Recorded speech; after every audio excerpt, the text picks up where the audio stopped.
Tapi walaupun demikian sebetulnya ya kalau kita melihat dalam aspek agama gitu kan, bahwa keharaman atau dilarangnya kita melakukan sesuatu itu kan karena emang sebetulnya ada hikmah yang kebaikan juga buat manusia gitu kan. Yang kita mungkin saat ini kita nggak tahu gitu. Ya seperti yang saya sampaikan bahwa nilai-nilai agama itu nggak membutuhkan itu adanya eksperimen laboratorium gitu. Penguatan oleh eksperimen laboratorium itu nggak perlu gitu kan.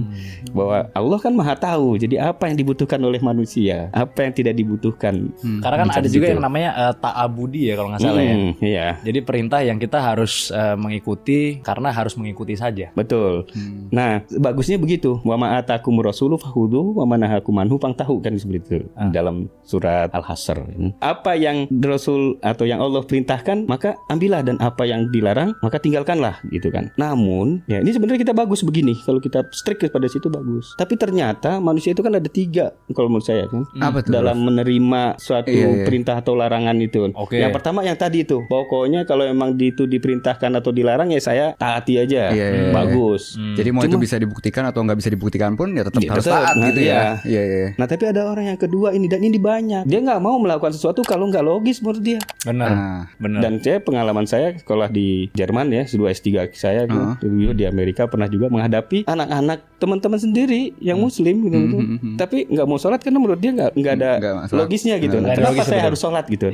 Nah orang tuanya itu dia bisa menjelaskan dengan baik gitu kan. Jadi memang banyak orang yang butuh rasionalisasi gitu. Nah ini kan perlu kita jawab. Masa orang-orang yang seperti ini kita lupakan? Kita katakan aja, udah yang pokoknya asal diperintahkan ya taat. Kalau enggak ya yang tidak diperintahkan ya jauhi. Udah cukup gitu. Ya bagus buat Anda yang imannya kuat. Tapi buat orang-orang yang seperti ini kan perlu dilakukan penjelasan dengan rasional dong. Terutama anak muda sih. Terutama anak muda. Betul. Banyak yang butuh alasan gitu. Iya. Persentasenya banyak masalah yang nomor 2 ini. Iya, yang nomor 2 banyak. Banyak dan akan makin banyak gitu. Benar. Dan yang ketiga yang bagus gitu.